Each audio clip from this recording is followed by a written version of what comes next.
Ouais, salut les gars, vous connaissez déjà le visage. Ici, on parle pas beaucoup, on regarde, on décortique et puis on donne nos avis dans les commentaires. Je vous laisse regarder la vidéo et chacun va essayer de donner son avis dans les commentaires. Et n'oubliez pas de vous abonner à notre chaîne. De cet embargo de la guerre en Angola par le Togo, avec en relief le rôle joué par non seulement Eyadema lui-même, mais le général Tidjani, qui était à l'époque le chef d'état-major. Dans ce livre-là, ça a été écrit par un célèbre auteur suisse qui était un journaliste, ethnologue et tout ça, Gilles Labarthe. Le Togo de l'esclavage, le Togo de l'esclavage au libéralisme mafieux. Pour ceux qui ont lu ce livre-là, c'est un livre assez intéressant sur le caractère de mafieux de l'État togolais. Et ce livre-là, Gilles Labarthe a eu accès à des documents déclassifiés de l'ONU dans lesquels on relève comment le Togo a violé l'embargo et faisait le trafic d'armes avec Jonas Savimbi. Et donc, les enfants de Jonas Savimbi étaient au Togo, certains enfants, d'autres étaient en Côte d'Ivoire et habitaient la zone de Ranco, dans des grandes villas, ils fréquentaient Saint-Thio, lycée de Tokon et tout ça, mais ils ne portaient pas le nom de leur père. Et donc, quand Jonas Savimbi a été assassiné, Feu Agbobli, qui était l'un de ses meilleurs amis, il a d'ailleurs épousé une Angolaise qui était ambassadrice à Varsovie, il faisait une enquête sur les biens de Savimbi au Togo. Donc, il était sur les traces des biens de Savimbi, notamment les armes, c'est beaucoup d'armes, et les pierres précieuses qui étaient dans les mains de la famille Nyasingbe. Et donc, c'est dans cette enquête-là qu'il a été enlevé et torturé à l'ANR. On dit que c'est Massina qui a eu à le faire parce que c'était lui qui était le patron de l'ANR à l'époque. Et donc, le colonel Alès Yotrofaï Massina, qui, selon toutes les informations, qui a piloté l'assassinat de Atuchi Agbobli et qui a fait jeter le corps à la plage pour effacer les traces. Et le colonel Massina a dirigé l'ANR, il a dirigé la gendarmerie. Aujourd'hui, il est à la retraite, mais il n'est pas pour autant inactif. Normalement, il doit rendre compte. Mais l'ANR, juridiquement, était sous l'autorité du président de la République, donc de Faure Gnassingbé. Donc, on ne pouvait pas assassiner Agbobli sans l'ordre de Faure Gnassingbé. Et donc, aujourd'hui, Massina est tranquille. Parfois, on le sollicite même parfois pour des missions barbouzes. Son nom est revenu récemment dans les histoires du Bénin. L'affaire n'est pas encore trop claire, mais son nom est revenu dans les histoires du Bénin avec ce que les Tigris ont tenté de faire. On est en train de continuer les investigations. Visiblement, il aurait été un élément clé dans le dispositif de Tigris pour renverser Patrice Talon. Ça, c'est un autre détail qui reviendra plus tard. Et donc, le colonel Massina est aujourd'hui libre de ses mouvements, en tout cas au Togo, et il n'est inquiété de rien du tout, alors que, selon toutes les informations, c'est lui, ce sont ces éléments qui ont enlevé Atuchi Agbobli et qui l'ont amené à l'ANR, qui l'ont torturé, et jusqu'à ce que mort s'en suive. Et donc, et l'ANR est sous l'autorité directe de M. Faure Gnassingbé. D'ailleurs, les enfants de Savimbi sont revenus plus tard au Togo pour prendre possession de certains biens de leurs parents, notamment les maisons qui sont à Ranco là-bas. Ils ont trouvé des portes closes. Entre-temps, les armes qui étaient stockées, c'était des armes très lourdes qui étaient stockées à Pia, ont été restituées à l'État angolais dans un processus assez discret. Il y a un avion angolais qui a atterri à Niamtougou. Les armes ont été embarquées dans cet avion-là, cargo, et ont été ramenées en Angola. Et à la suite de la restitution de ces armes-là, Faure est parti en Angola. Si vous tapez sur Internet, vous verrez la date à laquelle Faure était parti en Angola. C'est à la suite de la restitution des armes qui étaient entreposées à Pia que Faure est parti en Angola. Je ne parle pas de sa visite en Angola ces temps-ci. Il y a de cela 6-7 ans, il était parti en Angola. Donc, Atuchi Agbobli, ça fait 18 ans d'impunité. Sa maison a été cambriolée après, je pense 5 ans après son décès. On ne sait pas ce que les gens sont venus chercher de plus. Peut-être que ce sont les ascenseurs qui sont revenus sur le lieu du crime. Et je me rappelle que il y a un de ses frères qui m'avait invité à venir faire le constat avec eux de la manière dont la maison a été cambriolée. La maison se trouve juste derrière le domicile de Kwasi Kuti à Djidjolé. Et donc, c'est là-bas qu'il y avait le domicile, qui a le domicile de feu Atuché Agboubli. Une pensée à lui et à ses proches.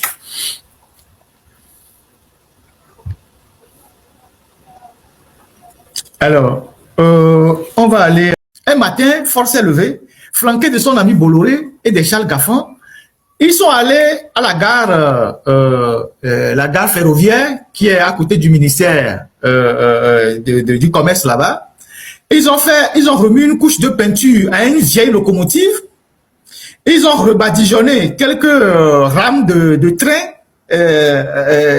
fatigués, des wagons fatigués. Ils ont mis des couches de peinture. Et ils ont mis quelques sièges dedans ils ont mis les boulons pour tenir les sièges. Et ils ont dit oui, que le Togo est en train d'inaugurer une ligne ferroviaire. Bolloré était là, Faure était là. Ils ont rameuté les journalistes. À l'époque, on était là. Les gens sont allés, ils ont fait de la publicité, la TVT, que voilà, le Togo lance un nouveau train et c'est Blue Line. À peine le train a démarré du quartier administratif là-bas, arrivé le train n'est même pas arrivé à Gbalepedo, le train est tombé en panne. Ils sont tous descendus du train, ils ont fui. Et le train est tombé en panne. Et le train n'a plus jamais travaillé. Ils ont démarré le train du quartier administratif là-bas. Et ils ont même fixé des climatiseurs dans le train. Vous allez voir les climatiseurs dans le train. Ils ont fait du bricolage avec des couches de peinture sur les vieilles locomotives. Et ils ont démarré le train. Bolloré était derrière fort. Et il faisait de la publicité. Mais voilà. Le train a démarré. Le train n'est pas arrivé à Gbalepedo. Et puis c'est sur les vieilles rames comment on appelle, les rails. Les vieilles rames de rails. Les rails de 1914. Et le train arrive à Gbalepedo, le train ne bouge plus. Et tout le monde a eu peur. On a sorti tout le monde dedans. Fort a repris ses voitures, il est parti. Et le train n'a plus jamais travaillé. On va suivre le reportage de la TVT. Vous allez voir.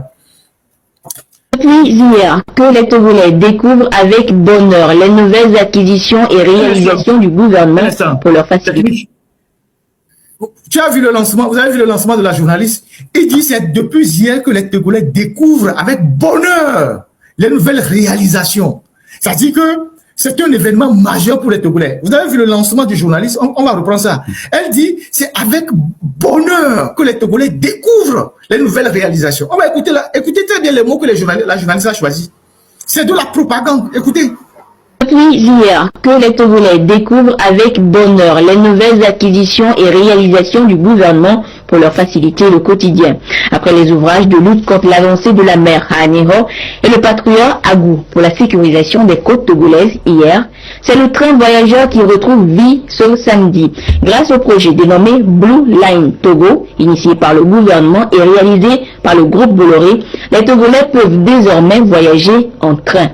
Et pour officialiser la renaissance de ce moyen de locomotion, le chef de l'État, le Premier ministre, le président du Parlement et leurs collaborateurs l'ont emprunté à la gare moderne en face du ministère du Commerce pour rallier Kakaveli, lieu des festivités. Et Sorham, Théo. Ces rails solidement fixés au sol portent en eux une longue histoire qui remonte aux années 1900 avec l'entrée en service des premiers trains au Togo. Elle a connu un terme en 1997 avec l'arrêt de circulation des trains voyageurs. Ce 26 avril, une autre page de l'histoire de la voie ferrée s'est ouverte. La locomotive est de nouveau positionnée avec des wagons modernes pour le transport des passagers. Blue Line Togo qui pilote ce projet est initié par le gouvernement togolais et réalisé par le groupe Bolloré. La gare centrale du Togo, sise en face du ministère du Commerce, est un cadre accueillant avec des sièges pour mettre à l'aise les clients. La société Blue Line Togo a été donc inaugurée ce jour par le chef de l'État, Faure Gnassingbé. Voilà. Ils ont fait du bruit. Les gens ont dansé à Dja, tout ça. Le train n'est pas arrivé. Il a arrêté à Gbalepedo, tout le monde est descendu. Allons-y. Technique.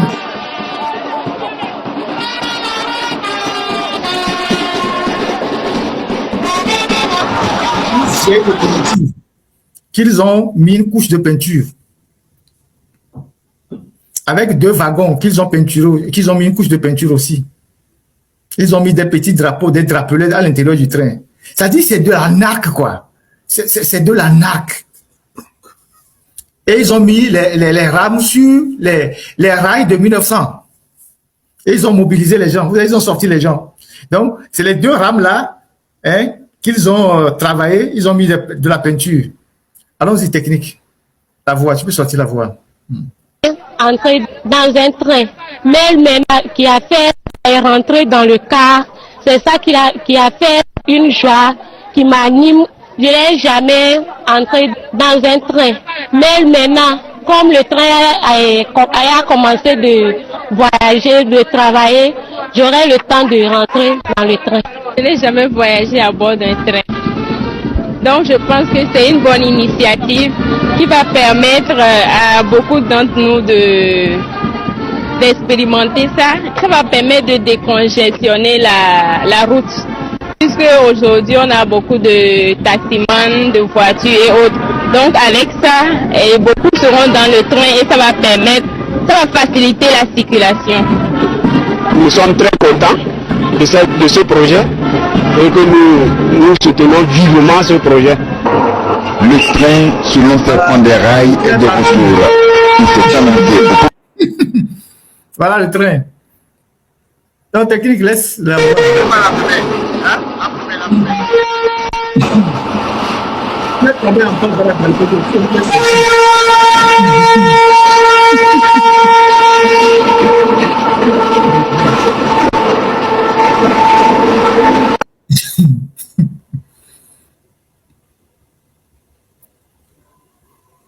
Voilà, c'est ça. Vous avez vu les trains de Dakar, vous avez vu les trains du Ghana, vous avez les trains de l'Éthiopie, du Nigeria, vous avez vu les trains dans les autres pays.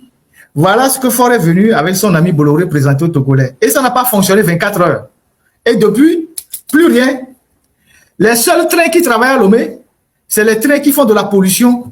Voilà le seul train qui travaille à Lomé au Togo actuellement, voilà le train qui travaille au Togo. Ce sont les trains des entreprises minières avec des locomotives de 1800. Voilà les trains qui travaillent aujourd'hui à Lomé. Je ne sais pas comment il faut décrire ce tamas de ferraille.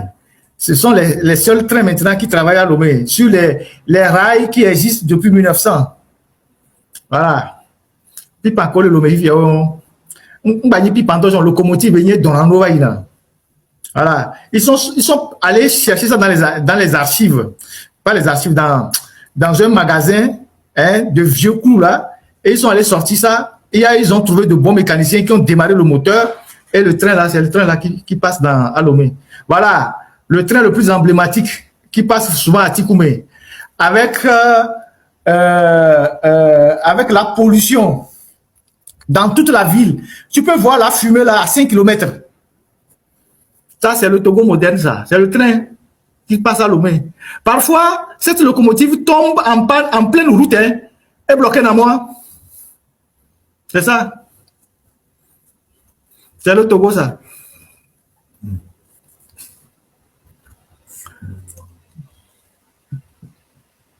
Pendant ce temps, les Béninois sont en train de prévoir les trams bientôt.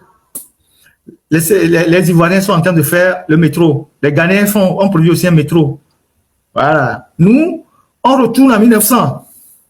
Même en 1900, les trains même fonctionnaient mieux que le train là. Ils ont des salaires mis au boulot. Après, ils viennent se soigner en Europe. Ils partent en vacances peut-être aux États-Unis. Ils viennent en France. Mais son frère, qui est docker au port là-bas, elle est dans le bureau, hein. Elle est au bureau. Son frère qui est docker au port, qui transporte de lourdes marchandises, des sacs de riz, qui fait du portefeuille. On lui dit, améliore ses conditions de vie. Elle dit au DG, il faut les renvoyer. Nous allons les renvoyer.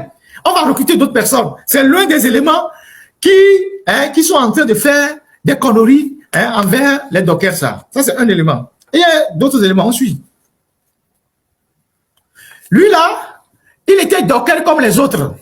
Il semble que il était docker comme les autres. Je ne sais plus trop. Il semble qu'il a un souci.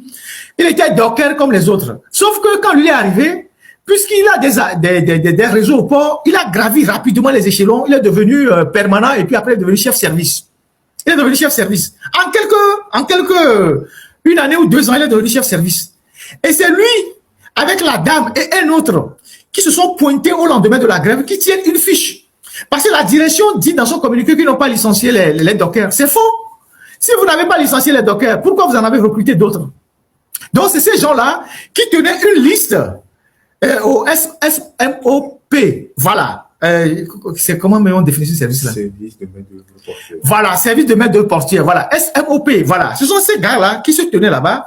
Et donc, tous ceux qui étaient des anciens dockers, quand ils arrivaient, ils les mettaient de côté. Ils leur disaient qu'ils ne peuvent plus avoir accès au port. Et ils faisaient rentrer les nouveaux. Et celui-là aussi était dedans. Et lui, il était docker.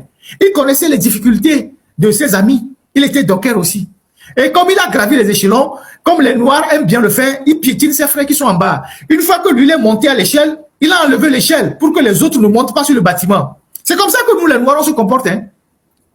Nous, là, la peau noire, là, dès qu'on accède à une responsabilité, on est en bas. Dès qu'on monte là, on enlève l'échelle pour que les autres ne montent pas. Et depuis là-haut, on piétine ceux qui sont en bas. Et ces gens-là, ils vivent la belle vie au port autonome de Lomé. Il reste encore un dernier, je ne sais même pas qui c'est. Je ne sais même pas qui c'est. Il reste un dernier, mais je ne sais pas. Voilà. Et quand on voit le mensonge, que la communication mensongère que le port a déroulé ces jours-ci, non seulement pour étouffer la grève, mais pour inverser les charges de responsabilité, faire passer les dockers pour des gens de mauvaise foi et faire passer le port autonome de Lomé pour la direction qui s'occupe des gens, tout en renvoyant les grévistes, alors que les gens ont le droit de faire la grève et en les remplaçant par d'autres dockers. Ces gens-là ne méritent pas d'être soutenus. C'est des méthodes qui sont d'une autre époque. Je rappelle à tous les Togolais, il y a Togo, il n'y a pas de relation de ce mais maintenant. Il y a envie qu'on dans le port, le Funa, Ayayo Duna. Aya, c'est-à-dire que maintenant, c'est comme on est encore au 18e siècle. Aya, on t'entend qu'on blâme Duna. A molati télé, quelqu'un fait qu'un blâme, a déticopé, tchévier, ava ou dans le port. Et nous, on tient, Amero la fille, les blâmés, et Togo, on adore, ça m'énerve. Parce que les jeunes Togolais travaillent. Ce sont des jeunes qui bossent. Ce sont les opportunités qui n'existent pas. Le Togolais ne demande qu'une chose, travailler. Les jeunes Togolais, quand ils se promènent, ils veulent travailler. C'est vrai que dans toute société, il y a quelques petits paresseux. Mais le jeune Togolais, quand il se lève, il veut travailler. Il veut travailler pour vivre. Tous les jeunes Togolais veulent travailler. C'est l'État qui ne leur offre pas les conditions. Donc, les jeunes vont quitter Agretikopé. La plupart des gens qui viennent voir leurs frères à Lomé pour dire, oh, il faut me trouver du boulot, ils les envoient au port. Que va faire docker au port? Les gens sont au port là-bas avec une licence. Les gens sont au port là-bas avec une maîtrise, qui sont dockers. Donc, les gens quittent Agretikopé, Thiévier. Les gens quittent même Vaughan. On l'a coupé, là va Lomé. Là va Wodon. Carrément, on va et Domolo. On l'a trouvé à Lomé. Améro, la Colomou. So, il port. Au fond, à 4 heures. Mais là-bas, les Togolais n'aiment pas travailler. Allez au Ghana pour voir qui sont ceux qui font le travail d'artisanat au Ghana. Allez au Nigeria, allez au Bénin, allez au Burkina pour voir ceux qui travaillent. C'est des jeunes Togolais qui travaillent, qui sont partout. Carrelage, staffeur, menuiserie, maçon. Ce sont les Togolais qui font ça, partout.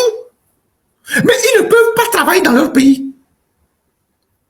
Et les gens qui sont à l'extérieur, moi j'ai été au Nigeria, il y avait des jeunes de Vaughan qui construisaient une cathédrale pour un riche Nigérien, Igbenedion. Et ils m'ont dit qu'ils sont là-bas depuis des années. Et le milliardaire nigérien leur fait tellement confiance parce que c'est des gens qui sont honnêtes, ils ne volent rien sur le chantier. Mais quand tu donnes ça à un Nigérien, un gars du Nigeria, tu reviens, la moitié des matériels du chantier a disparu. Tu donnes ça à un Ghanéen, la moitié disparaît. Donc, les Togolais sont partout appréciés pour leur travail. Et vous êtes à Lomé, vous dites que non, que Togovio me dit là, on tombe paresseux. Oui, il y a quelques paresseux. Mais il y a pas, tout le monde n'est pas paresseux. Les Togolais aiment travailler. Les jeunes Togolais, quand ils se lèvent, ils ne veulent que travailler. Et on a un port autonome de Lomé qui fait un chiffre d'affaires mirobolant et il n'est pas capable de payer même la nourriture pour les employés. Et vous dites qu'il ne faut pas qu'on en parle. Les gens qui sont dans la presse là et qui soutiennent ça, vos conditions sont mieux? Vos conditions sont meilleures? nos amis qui sont dans la presse, qui acceptent de jouer ce genre de rôle, vos conditions sont meilleures. Il y a eu, les 5 dernières années, une dizaine de journalistes qui sont décédés au Togo. À cause de la misère, à cause des conditions. À cause des conditions difficiles de la presse. Les gens sont dans la presse, ils travaillent des années, ils n'ont pas de sécurité sociale, ils n'ont pas de retraite, ils n'ont rien. Et c'est ce que vos frères sont en train de vivre au port.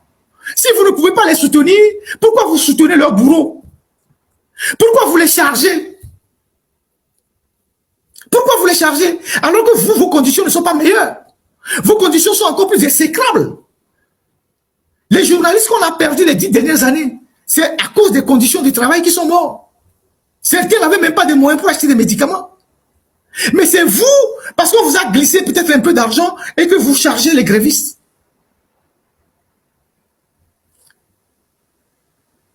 Est-ce que le moment n'est pas venu d'arrêter tout ça? À supposer que nous, les journalistes, nous faisions une grève pour demander l'amélioration de nos conditions. Et on va chercher aujourd'hui les influenceurs, puisque aujourd'hui il y a les influenceurs. Et les influenceurs sortent pour dire que laissez les journalistes là, qu'ils n'ont aucun problème, tout ça. Vous allez être contents, on va être contents. À Mokolo, dans le port Les Fouans, ont perdu une grande personnalité de notre pays, Joachim Atouché Agbobli. Joachim Atouché Agbobli était un homme public d'une très grande valeur, un intellectuel qui donnait qui s'impliquait dans le débat public en donnant son point de vue, quelqu'un qui a eu un parcours assez riche, historien de formation, journaliste, diplomate. Et donc, le 15 août 2008, on a retrouvé son corps à la plage, totalement, je sais pas, vidé de tout. Et depuis, ça fait 18 ans que aucune enquête n'a abouti à l'arrestation de ces assassins. Et pourquoi je parle de ce dossier? Je parle de ce dossier particulièrement parce que Atouché Agbobli était, j'étais plus ou moins, on était des voisins de quartier. Et à l'époque, on était dans un petit cercle de réflexion avec Khalif Nadim et puis d'autres personnes, et on réfléchissait, on faisait, il y avait des conférences qui se déroulaient un peu partout en ville, et nous, on les accompagnait puisqu'on était des voisins. À l'époque, il nous prenait dans son minibus là, et puis quand on revenait, et puis chacun rentrait chez lui. Et dans ce cercle de réflexion, on a eu à traiter beaucoup de sujets, notamment le fameux NEPAD qui n'existe plus aujourd'hui. C'était un projet, je pense, du président Wade dans les années 2000 qui a fait couler beaucoup d'encre et de salive, le NEPAD. Et il y avait plein de réflexions, de débats autour de cette question de NEPAD. Atouché Agbobli n'était pas trop pour et Nadine était pour. Était pour, il y avait d'autres, et donc il y avait plein de débats enrichissants qui nous permettaient de comprendre aussi un certain nombre d'enjeux. Agbobli revenait sur le plan de Lagos, écrit par Edem Kodjo et le Nigérian dont j'oublie un peu le nom. Donc on a participé à ces activités avec lui, et le 20 août là, non, le 15 août là, on annonce son décès ou son assassinat. Et en 2010, quand Faure Gnassingbé est reçu, je pense par le président François Hollande, la question lui a été posée sur l'assassinat de Atouché Agbobli, et si je m'en souviens très bien, il a déclaré que les enquêtes étaient en cours et que la situation, cette affaire allait être élucidée. 18 ans après, personne ne sait ce qui s'est passé. La seule chose qu'on sait, c'est que Atouché Agbobli, qui était très ami à Jonas Malero Savimbi, Jonas Savimbi qui était le chef rebelle en Angola. Vous savez que l'Angola était plongé dans une guerre fratricide au lendemain des indépendances. C'était une guerre à la fois idéologique mais aussi ethnique. Donc il y avait des problèmes entre Augustino Neto, plus tard Dos Santos, avec Holden Roberto et Jonas Savimbi, qui pilotaient l'UNITA. Et donc Jonas Savimbi, qui était un chef de guerre, avait des relations avec certains chefs d'État africains, notamment Houphouët-Boigny et Adema, Blaise Compaoré. Et Jonas Savimbi, pour contourner l'embargo des Nations Unies, donnait beaucoup d'argent au régime togolais, qui violait l'embargo des Nations Unies et qui achetait beaucoup d'armes à Jonas Savimbi, dont certaines armes étaient entreposées au Togo. Et en retour, Jonas Savimbi ramenait à Eyadema beaucoup de diamants et des pierres précieuses. Alors, il y a un livre qui est là et qui parle de cette violation de cet embargo de la guerre en Angola par le Togo, avec en relief le rôle joué par non seulement Eyadema lui-même, mais le général Tidjani, qui était à l'époque le chef d'état-major. Donc, ce livre-là, ça a été écrit par un célèbre auteur suisse qui était un journaliste, ethnologue et tout ça, Gilles Labarthe. Le Togo de l'esclavage, le Togo de l'esclavage au libéralisme mafieux. Pour ceux qui ont lu ce livre-là, c'est un livre assez intéressant sur le caractère de mafieux de l'État togolais. Et ce livre-là, Gilles Labarthe a eu accès à des documents déclassifiés de l'ONU dans lesquels on relève comment le Togo a violé l'embargo et faisait le trafic d'armes avec Jonas Savimbi. Et donc, les enfants de Jonas Savimbi étaient au Togo, certains enfants, d'autres étaient en Côte d'Ivoire et habitaient la zone de Ranco, dans des grandes villas, ils fréquentaient Saint-Jo, lycée de Tokoin et tout ça, mais ils ne portaient pas le nom de leur père. Et donc, quand Jonas Savimbi a été assassiné, Feu Agbobli, qui était l'un de ses meilleurs amis, il a d'ailleurs épousé une Angolaise qui était ambassadrice à Varsovie, il faisait une enquête sur les biens de Savimbi au Togo. Donc, il était sur les traces des biens de Savimbi, notamment les armes, c'est beaucoup d'armes, et les pierres précieuses qui étaient dans les mains de la famille Nyasingbe. Et donc, c'est dans cette enquête-là qu'il a été enlevé et torturé à l'ANR. On dit que c'est Massina qui a eu à le faire parce que c'était lui qui était le patron de l'ANR à l'époque. Et donc, le colonel Alès Yotrofaï Massina, qui, selon toutes les informations, qui a piloté l'assassinat de Atuche Agbobli et qui a fait jeter le corps à la plage pour effacer les traces. Et le colonel Massina a dirigé l'ANR, il a dirigé la gendarmerie. Aujourd'hui, il est à la retraite, mais il n'est pas pour autant inactif. Normalement, il doit rendre compte. Mais l'ANR, juridiquement, était sous l'autorité du président de la République, donc de Faure Gnassingbé. Donc, on ne pouvait pas assassiner Agbobli sans l'ordre de Faure Gnassingbé. Et donc, aujourd'hui, Massina est tranquille. Parfois, on le sollicite même parfois pour des missions barbouzes. Son nom est revenu récemment dans les histoires du Bénin. L'affaire n'est pas encore trop claire, mais son nom est revenu dans les histoires du Bénin avec ce que les Tigris ont tenté de faire. On est en train de continuer les investigations. Visiblement, il aurait été un élément clé dans le dispositif de Tigris pour renverser Patrice Talon. Ça, c'est un autre détail qui reviendra plus tard. Et donc, le colonel Massina est aujourd'hui libre de ses mouvements, en tout cas au Togo, et il n'est inquiété de rien du tout, alors que, selon toutes les informations, c'est lui, ce sont ces éléments qui ont enlevé Atuche Agbobli et qui l'ont amené à l'ANR, qui l'ont torturé, et jusqu'à ce que mort s'en suive. Et donc, et l'ANR est sous l'autorité directe de M. Faure Gnassingbé. D'ailleurs, les enfants de Savimbi sont revenus plus tard au Togo pour prendre possession de certains biens de leurs parents, notamment les maisons qui sont à Ranco là-bas. Ils ont trouvé des portes closes. Entre-temps, les armes qui étaient stockées, c'était des armes très lourdes qui étaient stockées à Pia, ont été restituées à l'État angolais dans un processus assez discret. Il y a un avion angolais qui a atterri à Niamtougou. Les armes ont été embarquées dans cet avion-là, cargo, et ont été ramenées en Angola. Et à la suite de la restitution de ces armes-là, Faure est parti en Angola. Si vous tapez sur Internet, vous verrez la date à laquelle Faure était parti en Angola. C'est à la suite de la restitution des armes qui étaient entreposées à Pia que Faure est parti en Angola. Je ne parle pas de sa visite en Angola ces temps-ci. Il y a de cela 6-7 ans, il était parti en Angola. Donc, Atuche Agbobli, ça fait 18 ans d'impunité. Sa maison a été cambriolée après, je pense 5 ans après son décès. On ne sait pas ce que les gens sont venus chercher de plus. Peut-être que ce sont les ascenseurs qui sont revenus sur le lieu du crime. Et je me rappelle que il y a un de ses frères qui m'avait invité à venir faire le constat avec eux de la manière dont la maison a été cambriolée. La maison se trouve juste derrière le domicile de Kwasi Kuti à Tidjolé, et donc c'est là-bas qu'il y avait le domicile de feu à Tuti-Agboubli. Une pensée à lui et à ses proches. 9 août 2017, c'est une date mémorable pour le Togo, et comme nous sommes à 2 jours de cette date-là, aujourd'hui ça doit être la 9e année que il y a eu cet événement majeur qui a donné un coup de pouce à la lutte au Togo, et qui a d'ailleurs permis de revoir beaucoup de choses sur la scène politique togolaise.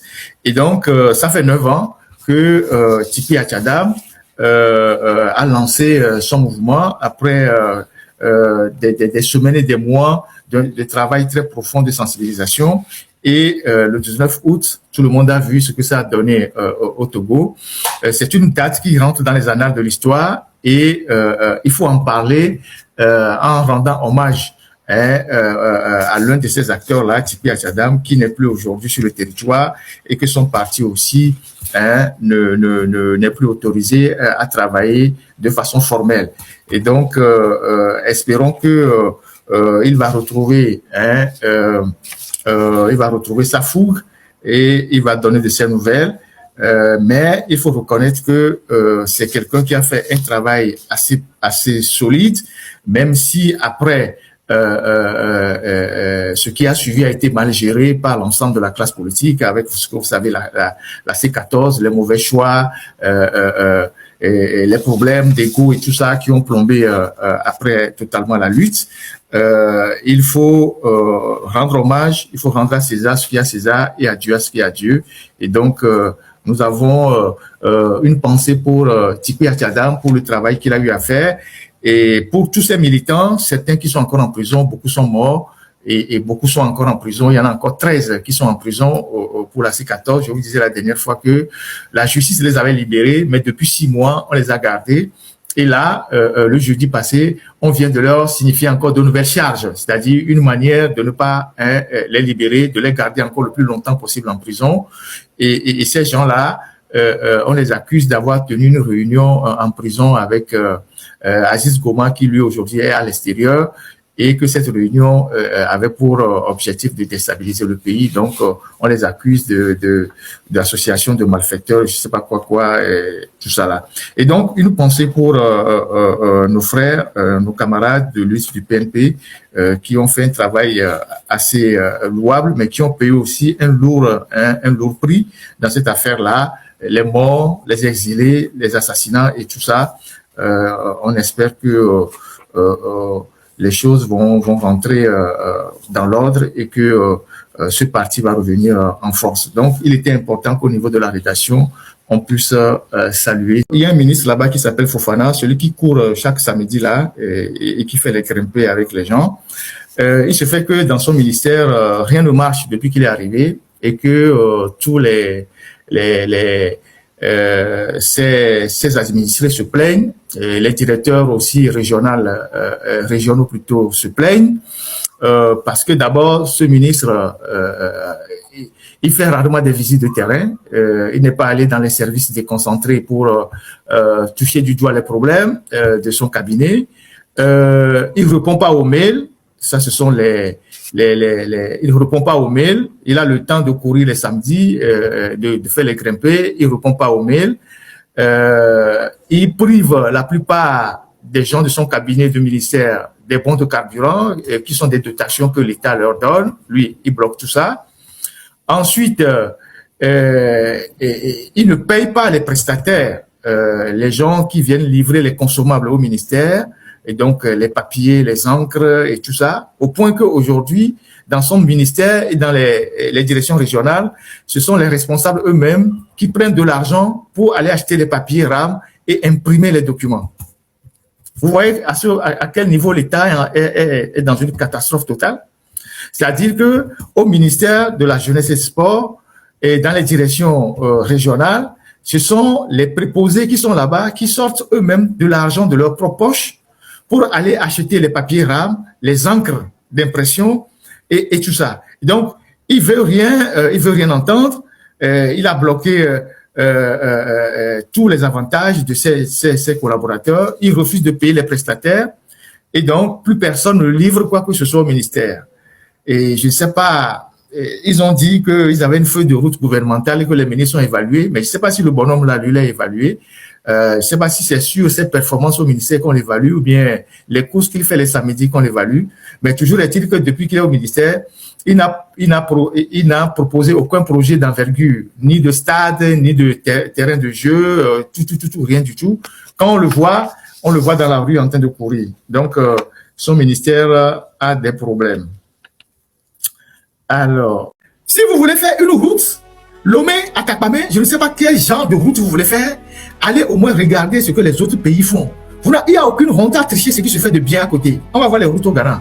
Ils sont en chantier partout. Ils font les routes partout.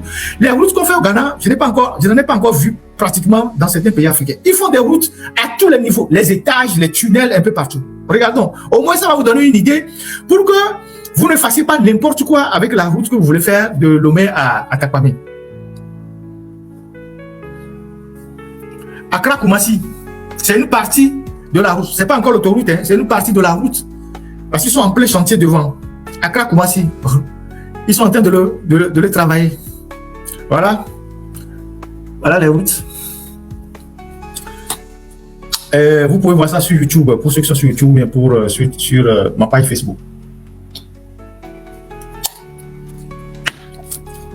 Accra Koumassi, ils continuent devant. Hein? Et nous-mêmes, vous n'avez pas les bonnes choses. Si vous faites des routes comme ça au Togo, Ford peut faire 100 ans au pouvoir. Vous allez nous dire que Ford va faire 1 million d'années au pouvoir. Ça, c'est ce qu'ils sont en train de faire. Et ils ont fait plein d'autres routes plus larges que ça. C'est ce qu'ils sont en train de faire. Vous voyez les routes? C'est à côté, hein? Nous sommes à la frontière, c'est à côté. Vous voyez les routes qu'ils font? Voilà. Qu'est-ce que vous voulez faire? Dites-nous.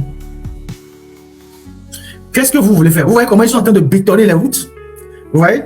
Ils mettent du béton armé, avant de mettre une couche de goudron après. Du béton, comme on le fait les autoroutes en Occident. Mettre du béton armé. Et c'est parti pour 60 ans, 50 ans. Vous voyez ça? Voilà. Qu'est-ce que vous voulez faire? Vous voulez faire une piste, des ruelles, ou bien double voie, comme vous en avez à Lomé, qui ne sont pas assez larges. Voilà. Voilà les routes que les Ghanéens sont en train de faire. Vous allez sur les pages du Ghana, vous voyez, ils font plein de routes. Le Sénégal vient d'inaugurer une polyclinique internationale, gérée par les militaires. C'est comme le pavillon militaire au Togo. Vous allez regarder ce qu'ils ont fait. Il y a cela quelques jours, ils ont inauguré une polyclinique internationale, gérée par les militaires.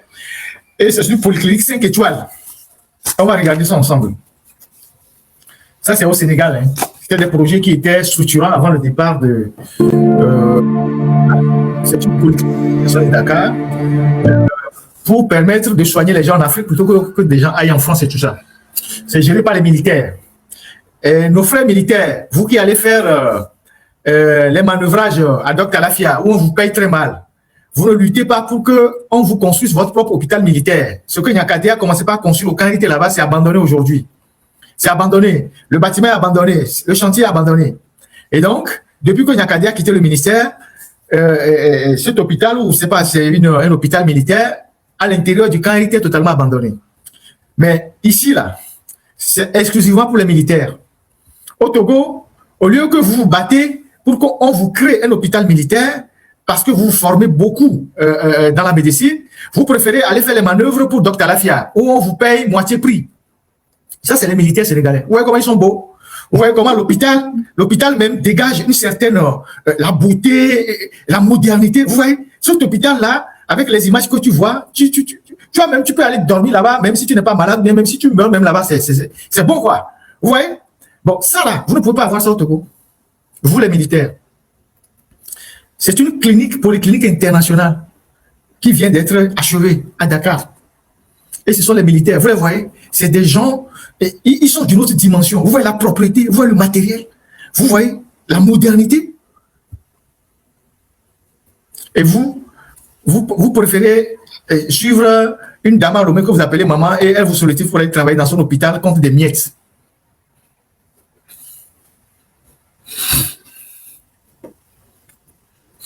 Ça, c'est 5 étoiles. Hein? 5 étoiles. Pour soigner certaines maladies rares au Sénégal. Et c'est l'armée qui s'en occupe. C'est les militaires qui s'en occupent. Avec les matériels de pointe, dernière génération. Ça vient d'être achevé.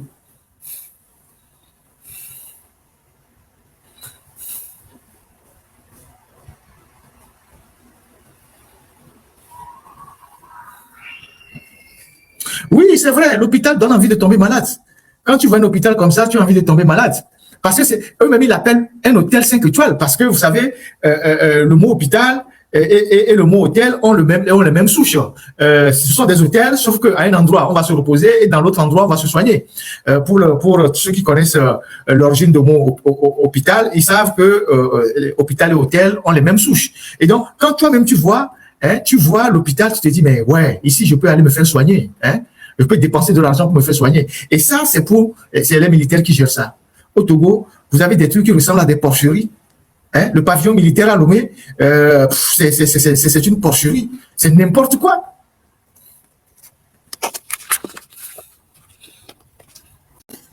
Hier, c'était le 15 août. Et le 15 août 2008, nous avions perdu une grande personnalité de notre pays, Joachim Atouté Agbobli. Joachim Atouté Agbobli était un homme public d'une très grande valeur, un intellectuel qui donnait, qui s'impliquait dans le débat public en donnant son point de vue. Quelqu'un qui a eu un parcours assez riche, historien de formation, journaliste, diplomate. Et donc, le 15 août 2008, on a retrouvé son corps à la plage, totalement, c'est pas vidé de tout. Et depuis, ça fait 18 ans que aucune enquête n'a abouti à l'arrestation de ces assassins. Et pourquoi je parle de ce dossier? Je parle de ce dossier particulièrement parce que Atouté Agbobli était, j'étais plus ou moins, on était des voisins de quartier. Et à l'époque, on était dans un petit cercle de réflexion avec Khalif Nadim et puis d'autres personnes. Et on réfléchissait, il y avait des conférences qui se déroulaient un peu partout en ville. Et nous, on les accompagnait puisqu'on était des voisins. À l'époque, il nous prenait dans son minibus là, et puis quand on revenait, et puis chacun rentrait chez lui. Et dans ce cercle de réflexion, on a eu à traiter beaucoup de sujets, notamment le fameux NEPAD qui n'existe plus aujourd'hui. C'était un projet, je pense, du président Wade dans les années 2000, qui a fait couler beaucoup d'encre et de salive, le NEPAD. Et il y avait plein de réflexions, de débats autour de cette question de NEPAD. Atouté Agbobli n'était pas trop pour et Nadine était pour. Était pour, il y avait d'autres, et donc il y avait plein de débats enrichissants qui nous permettaient de comprendre aussi un certain nombre d'enjeux. Agbobli revenait sur le plan de Lagos, écrit par Edem Kodjo et le Nigérian dont j'oublie un peu le nom. Donc on a participé à ces activités avec lui, et le 20 août là, non, le 15 août là, on annonce son décès ou son assassinat. Et en 2010, quand Faure Gnassingbé est reçu, je pense, par le président François Hollande, la question lui a été posée sur l'assassinat de Atouté Agbobli, et si je m'en souviens très bien, il a déclaré que les enquêtes étaient en cours et que la situation, cette affaire allait être élucidée. 18 ans après, personne ne sait ce qui s'est passé. La seule chose qu'on sait, c'est que Atouté Agbobli, qui était très ami à Jonas Malero Savimbi, Jonas Savimbi qui était le chef rebelle en Angola, vous savez que l'Angola était plongé dans une guerre fratricide au lendemain des indépendances. C'était une guerre à la fois idéologique mais aussi ethnique. Donc il y avait des problèmes entre Augustino Neto, plus tard Dos Santos, avec Holden Roberto et Jonas Savimbi, qui pilotaient l'UNITA. Et donc, Jonas Savimbi, qui était un chef de guerre, avait des relations avec certains chefs d'État africains, notamment Houphouët-Boigny et Adema, Blaise Compaoré. Et Jonas Savimbi, pour contourner l'embargo des Nations Unies, donnait beaucoup d'argent au régime togolais, qui violait l'embargo des Nations Unies et qui achetait beaucoup d'armes à Jonas Savimbi, dont certaines armes étaient entreposées au Togo. Et en retour, Jonas Savimbi ramenait à Adema beaucoup de diamants et des pierres précieuses. Alors, il y a un livre qui est là et qui parle de cette violation de cet embargo de la guerre en Angola par le Togo, avec en relief le rôle joué par non seulement Eyadema lui-même, mais le général Tidjani, qui était à l'époque le chef d'état-major. Donc, ce livre-là, ça a été écrit par un célèbre auteur suisse qui était un journaliste, ethnologue et tout ça, Gilles Labarthe, le Togo de l'esclavage, le Togo de l'esclavage au libéralisme mafieux.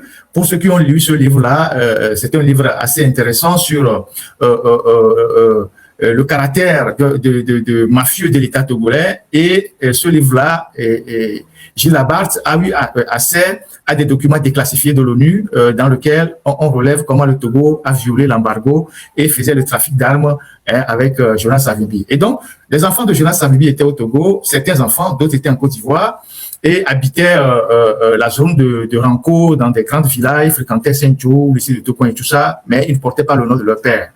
Et donc, quand Jonas Savimbi a été assassiné, Feu Agbobli, qui était l'un de ses meilleurs amis, il a d'ailleurs épousé une Angolaise qui était ambassadrice à Varsovie, il faisait une enquête sur les biens de Savimbi au Togo. Donc, il était sur les traces des biens de Savimbi, notamment les armes, c'est beaucoup d'armes, et les pierres précieuses qui étaient dans les mains de la famille Nyasingbe. Et donc, c'est dans cette enquête-là qu'il a été enlevé et torturé à l'ANR. On dit que c'est Massina qui a eu à le faire parce que c'était lui qui était le patron de l'ANR à l'époque.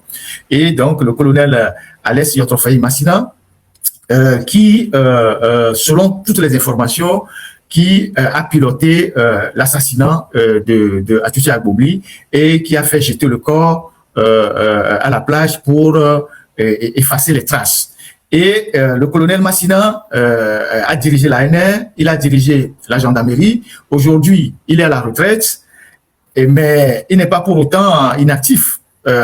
Normalement, il doit rendre compte. Mais l'ANR, juridiquement, était sous l'autorité du président de la République, donc de Faure Gnassingbé. Donc, on ne pouvait pas assassiner Agbobli sans l'ordre de Faure Gnassingbé. Et donc, aujourd'hui, Massina est tranquille. Parfois, on le sollicite même parfois pour des missions barbouzes. Son nom est revenu récemment dans les histoires du Bénin.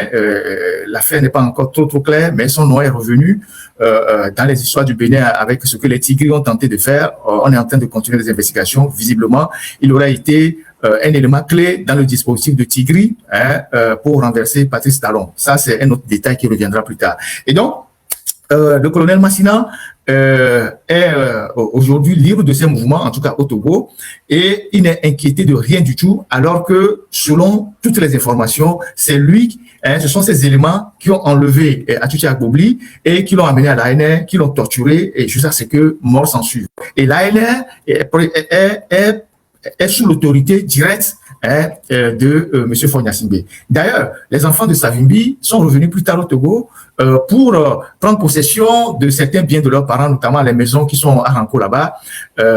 Ils ont trouvé des portes closes. Entre-temps, les armes qui étaient stockées, c'était des armes très lourdes qui étaient stockées à Pia, ont été restituées à l'État angolais dans un processus assez discret. Il y a un avion angolais qui a atterri à Niamtougou. Les armes ont été embarquées dans cet avion-là, cargo, et ont été ramenées en Angola. Et à la suite de la restitution de ces armes-là, Faure est parti en Angola. Si vous tapez sur Internet, vous verrez la date à laquelle Faure était parti en Angola. C'est à la suite de la restitution des armes qui étaient entreposées à Pia que Faure est parti en Angola. Je ne parle pas de sa visite en Angola ces temps-ci. Il y a de cela 6-7 ans, il était parti en Angola. Donc, Atuti Agbobli, ça fait 18 ans d'impunité. Sa maison a été cambriolée après, je pense 5 ans après son décès. On ne sait pas ce que les gens sont venus chercher de plus. Peut-être que ce sont les ascenseurs qui sont revenus sur le lieu du crime. Et je me rappelle que il y a un de ses frères qui m'avait invité à venir faire le constat avec eux de la manière dont la maison a été cambriolée. La maison se trouve juste derrière le domicile de Kwasi Kuti à Tidjolé, et donc c'est là-bas qu'il y avait le domicile de Feu Atuti Agbobli. Une pensée à lui et à ses proches. Dans deux jours, Ce sera le 19 août 2017. C'est une date mémorable pour le Togo et comme nous sommes à 2 jours de cette date-là, aujourd'hui ça doit être la 9e année qu'il y a eu cet événement majeur qui a donné un coup de pouce à la lutte au Togo et qui a d'ailleurs permis de revoir beaucoup de choses sur la scène politique togolaise. Et donc ça fait 9 ans que Tiki Achadam a lancé son mouvement après des semaines et des mois de travail très profond de sensibilisation. Et le 19 août, tout le monde a vu ce que ça a donné au Togo. C'est une date qui rentre dans les annales de l'histoire et il faut en parler en rendant hommage à l'un de ces acteurs-là, Tiki Achadam, qui n'est plus aujourd'hui sur le territoire et que son parti aussi n'est plus autorisé à travailler de façon formelle. Et donc, espérons que il va retrouver sa fougue et il va donner de ses nouvelles.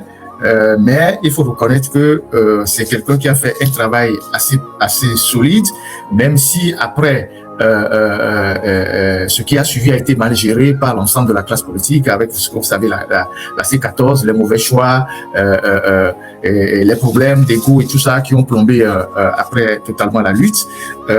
Il faut rendre hommage, il faut rendre à César ce qui est à César et à Dieu ce qui est à Dieu. Et donc, nous avons une pensée pour Tiki Achadam, pour le travail qu'il a eu à faire. Et pour tous ces militants, certains qui sont encore en prison, beaucoup sont morts. Et beaucoup sont encore en prison. Il y en a encore 13 qui sont en prison pour la C14. Je vous disais la dernière fois que la justice les avait libérés, mais depuis 6 mois, on les a gardés.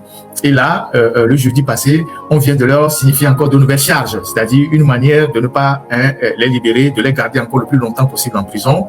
Et ces gens-là, on les accuse d'avoir tenu une réunion en prison avec Aziz Goma, qui lui aujourd'hui est à l'extérieur, et que cette réunion avait pour objectif de déstabiliser le pays. Donc, on les accuse d'association de malfaiteurs, je ne sais pas quoi, tout ça là. Et donc, une pensée pour nos frères, nos camarades de lutte du PNP, qui ont fait un travail assez louable, mais qui ont payé aussi un lourd prix dans cette affaire-là. Les morts, les exilés, les assassinats et tout ça. On espère que les choses vont rentrer dans l'ordre et que ce parti va revenir en force. Donc, il était important qu'au niveau de la rédaction, on puisse saluer ce travail qui a été fait il y a 9 ans. Je voulais interpeller le ministère de la Santé et l'Ordre des médecins. La dernière fois, on a parlé des boissons énergisantes. Là, on va parler un peu des produits cosmétiques. Depuis un certain temps, il y a des gens, il y a des individus, généralement de sexe féminin, qui sont sur la toile et qui vendent et qui déversent au Togo beaucoup de produits cosmétiques. C'est des nouveaux cosmétologues, oui, je ne sais pas comment vous l'appelez, qui font de la cosmétologie, des nouveaux cosmétologues qui vendent beaucoup de produits éclaircissant la peau sur Internet, sur les réseaux sociaux. Il y a ceux qui procèdent aussi à l'injection. Ils font de l'injection. Alors qu'ils ne sont pas médecins, ils ne sont pas dermatologues, ils sont absolument rien. On ne sait pas quel agrément ils ont pour faire ce travail-là. Et ce phénomène commence par produire des effets collatéraux. Parce que les produits qu'ils vendent, personne ne les contrôle. C'est des produits parfois à forte potentialité cancérigène. Donc aujourd'hui, il y a de plus en plus de gens qui vont dans les hôpitaux, qui sont malades, qui tirent des maladies de ces produits qu'ils utilisent sur la peau et tout ça ou par des injections. Donc, quand dans un pays, vous en arrivez à ce niveau-là, l'ordre des médecins doit interpeller l'État. Au Cameroun, ça s'est passé la dernière fois, il y a des gens qui ont été interpellés, l'ordre des médecins a réagi pour que ce secteur-là soit régulé. Parce que vous allez créer de nouveaux malades dans le pays d'ici 5, 10, 20 ans. Et ce sont des produits qui sont foncièrement, potentiellement cancérigènes. Et donc, l'ordre des médecins, c'est votre responsabilité. Et si l'État ne réagit pas, si le ministère de la Santé ne fait rien, c'est votre responsabilité de demander à l'État de réguler ce secteur et de faire en sorte que ces produits-là ne puissent pas être déversés sur le marché togolais et qu'on pousse nos jeunes filles, nos jeunes sœurs à aller acheter des produits pour éclaircir leur peau et à la fin même faire des injections. Tu n'es pas médecin, tu n'es pas infirmier, tu n'es rien. Tu injectes des produits dans les corps des gens. Par rapport à quoi?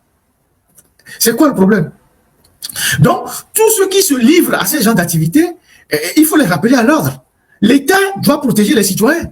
C'est la responsabilité de l'État. Et donc, il revient à l'ordre des médecins de faire sa propre enquête par rapport à tous ces gens-là qui pullulent aujourd'hui sur les réseaux sociaux avec tous ces produits-là qu'on vend pour demander à l'État d'agir avant que la catastrophe n'arrive. Parce que vous avez plein de gens qui vont aujourd'hui dans les hôpitaux et qui se retrouvent en difficulté lors des opérations, lors des interventions chirurgicales et lors de certaines opérations. Et le phénomène prend de l'ampleur, ça devient un problème de santé publique. Donc, c'est un coup de gueule que je passe par rapport à ça. Il faut que des gens qui ont fait le lycée, qui étaient médiocres en physique-chimie, ils sont devenus des spécialistes de mélange des produits. Vous imaginez? Les gens qui ne pouvaient pas lire des formules chimiques au lycée, ils sont devenus sur les réseaux sociaux des spécialistes de la chimie. Je ne sais pas, ils sont devenus des producteurs de trucs chimiques. C'est pas possible. Il n'y a qu'au Togo ou en Afrique qu'on voit des choses comme ça. Tu ne sais pas quel genre de mélange ils font, quels sont les dosages et tout ça. Ils disent oui, on fabrique des produits qui éclaircissent la peau. Alors que quand ils étaient au lycée, ils avaient des 2, 3 en physique-chimie. Il n'y a pas très longtemps, notre cher juriste Trimois aurait été débarqué d'un vol de Air France qui devait décoller de Lomé sur Paris. On continue de fouiner autour de cette affaire-là. C'est pas évident, c'est pas exactement quel ennui il a. Peut-être que c'est gâté entre lui et ses amis. Et donc, si on te débarque d'un vol qui s'apprête à décoller, c'est que tu as une interdiction de sortie peut-être du territoire. Et donc, on va regarder un peu ce qui se passe autour de Trimois. C'est vrai qu'il se fait beaucoup discret depuis un certain temps et c'est son petit frère qui est au ministère de l'Investissement qui fait beaucoup de bruit. Donc, on va regarder ça ensemble. Alors, au ministère des Sports, je pense que c'est un secrétariat d'État. Il y a un ministre là-bas qui s'appelle Fofana, celui qui court chaque samedi là et qui fait les grimpés avec les gens. Il se fait que dans son ministère, rien ne marche depuis qu'il est arrivé et que tous ses administrés se plaignent, et les directeurs aussi régionaux plutôt se plaignent, parce que d'abord, ce ministre, il fait rarement des visites de terrain, il n'est pas allé dans les services déconcentrés pour toucher du doigt les problèmes de son cabinet, il ne répond pas aux mails. Ça, ce sont il ne répond pas aux mails, il a le temps de courir les samedis, de faire les grimpés, il ne répond pas aux mails. Il prive la plupart des gens de son cabinet du ministère des bons de carburant, qui sont des dotations que l'État leur donne. Lui, il bloque tout ça. Ensuite, il ne paye pas les prestataires, les gens qui viennent livrer les consommables au ministère, et donc les papiers, les encres et tout ça, au point qu'aujourd'hui, dans son ministère et dans les directions régionales, ce sont les responsables eux-mêmes qui prennent de l'argent pour aller acheter les papiers RAM et imprimer les documents. Vous voyez à quel niveau l'État est dans une catastrophe totale. C'est-à-dire qu'au ministère de la Jeunesse et des Sports et dans les directions régionales, ce sont les préposés qui sont là-bas, qui sortent eux-mêmes de l'argent de leur propre poche pour aller acheter les papiers rares, les encres d'impression et tout ça. Donc, il veut rien entendre. Il a bloqué tous les avantages de ses collaborateurs. Il refuse de payer les prestataires. Et donc, plus personne ne livre quoi que ce soit au ministère. Et je ne sais pas, ils ont dit qu'ils avaient une feuille de route gouvernementale et que les ministres ont évalué, mais je ne sais pas si le bonhomme là, lui, l'a évalué. Je ne sais pas si c'est sur ses performances au ministère qu'on l'évalue ou bien les courses qu'il fait les samedis qu'on l'évalue. Mais toujours est-il que depuis qu'il est au ministère, il n'a proposé aucun projet d'envergure, ni de stade, ni de terrain de jeu, tout, rien du tout. Quand on le voit dans la rue en train de courir. Donc, son ministère a des problèmes. Et nous, qui sommes des citoyens, au lieu de demander des comptes au port, parce que le port autonome de Lomé, on ne nous a jamais fait les comptes. Vous avez entendu le journaliste de TVT, il dit que c'est le poumon de l'économie nationale. D'accord. Le poumon de l'économie nationale rapporte combien par an? Combien le poumon de l'économie nationale rapporte par an? Personne ne nous a jamais fait des comptes clairs de ce que le port rapporte au pays. Dans les rapports de la Banque mondiale, du FMI, on a vu que le port fait pratiquement 1300 milliards par an. Autour de 1300 milliards. Ça, c'est dans les documents de la Banque mondiale qu'on a vu ça. Et des 1300 milliards, à peine, le port donne 1 milliard comme contribution au budget de l'État. Le reste de l'argent, ça va où? Vous avez des gens qui sont au port. Le port a 17 directions. Je ne sais pas s'ils en ont créé d'autres. Le port autonome de Lomé a 17 directions. Tous les directeurs au port autonome de Lomé ont des fortunes de 30 millions, je ne sais pas combien, de 40, 25 millions. Tous les directeurs ont des fortunes achetées directement à Sifao de 20 ou 25 millions. Vous-même, vous savez combien on vend les fortunes là. 9. Ils ont des bons de carburant. Ils ont des salaires minoborants. Chaque week-end, ils ont des dotations pour aller en week-end, tout ça. Ils ont de l'argent. Et ceux qui viennent et qui font le transport des marchandises, qui font ce que nous appelons les portefeuilles. Parce que le docker, c'est un portefeuille. Le docker, c'est un portefeuille. Ils viennent travailler au bras et à la charge de leur force physique. Ces gens-là, vous refusez de les payer normalement, décemment. Vous refusez de les déclarer à la caisse de sécurité sociale. Quand ils ont des accidents de travail, vous les laissez mourir. Ils n'ont pas de congé. Ils n'ont pas de congé annuel, non rien. Et ces gens-là demandent qu'on améliore leurs conditions. Vous vous organisez, non seulement pour faire de la désinformation, mais pour les renvoyer. Et vous voulez que nous, les Togolais, citoyens ordinaires, on puisse vous accompagner, vous les autorités, dans ces conneries-là. Dans ces conneries, dans ces mensonges. Vous savez, quand on dit qu'on a 4000 dockers au Togo, vous imaginez le nombre? 4000, c'est une ville, hein, c'est une mini-ville. C'est une ville comme, je ne sais pas, c'est une ville de taille moyenne. 4000 personnes. Ça veut dire que tous ces dockers-là se retrouvent dans toutes les familles. Tous ces dockers se retrouvent dans toutes les familles. Tous ces agents se retrouvent dans toutes les familles. Et donc, notre responsabilité en tant que citoyen, en tant que malice, c'est-à-dire le défenseur de la veuve et de l'orphelin, c'est de demander aux autorités d'améliorer les conditions de vie de nos frères qui travaillent au port. Si tant est que le port autonome de Lomé est le poumon de l'économie nationale, il faut que la distribution des ressources soit faite pour que ceux qui travaillent aussi gagnent leur vie. On ne peut pas se rendre complice des autorités. Et donc, les gens ont participé à faire cette désinformation et à justifier même le fait qu'on doit renvoyer les dockers et les remplacer par d'autres dockers, d'autres personnes. Je vais vous montrer quelques images. Vous allez voir la cantine. Combien? J'ai mis un document sur la toile. Les gens ont partagé. On va regarder ça ensemble. J'ai 2 documents que je vais partager avec vous. Vous allez voir ce que c'est. Quand Adénion devait partir, il était acculé par le syndicat. Il a pris, je ne sais pas si c'est vrai, un arrêté. Et il fixe. Voilà le premier arrêté. Il a pris 2 arrêtés. C'est l'autre d'abord. Le premier d'abord. S'il te plaît, technique. Le premier d'abord. Il prend ce premier arrêté. Il dit, il vise les tests vus, décide, une prime de cantine est accordée aux dockers occasionnels. Écoutez très bien, gardez bien l'expression. Une prime de cantine est accordée aux dockers occasionnels du port autonome de Lomé. Ça, c'est le premier article.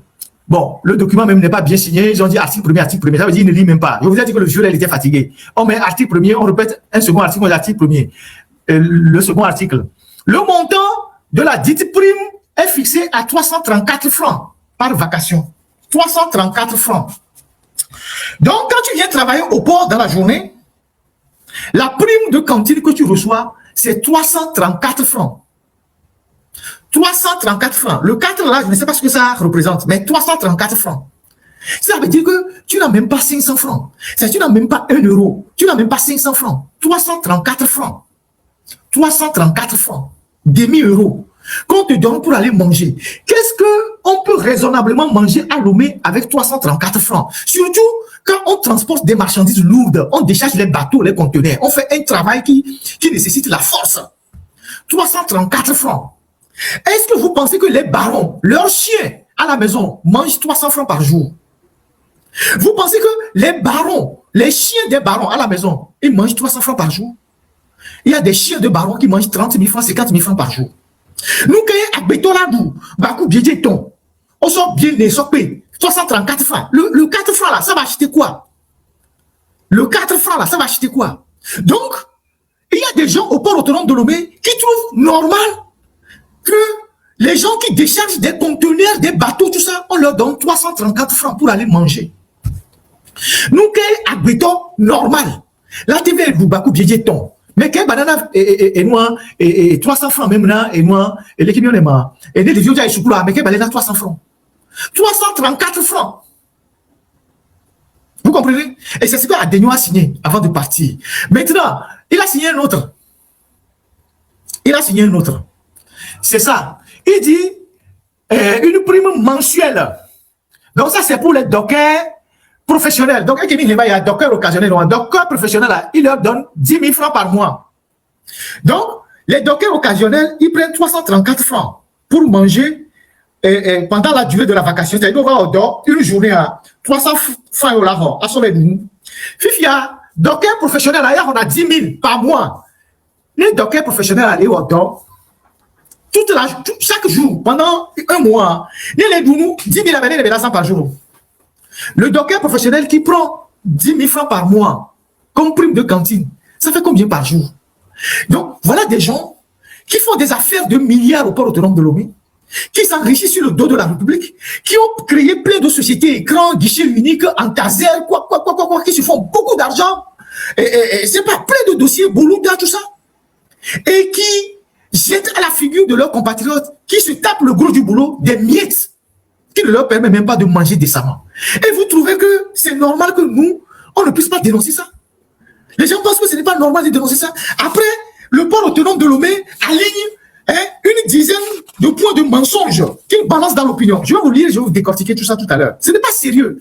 Kemiabe Viova Niabo, on sort grève, ils sont tués depuis des années. Nianto Mignan a des conditions de travail. Le bio a amélioré les conditions depuis des années. Ça ne date pas d'aujourd'hui.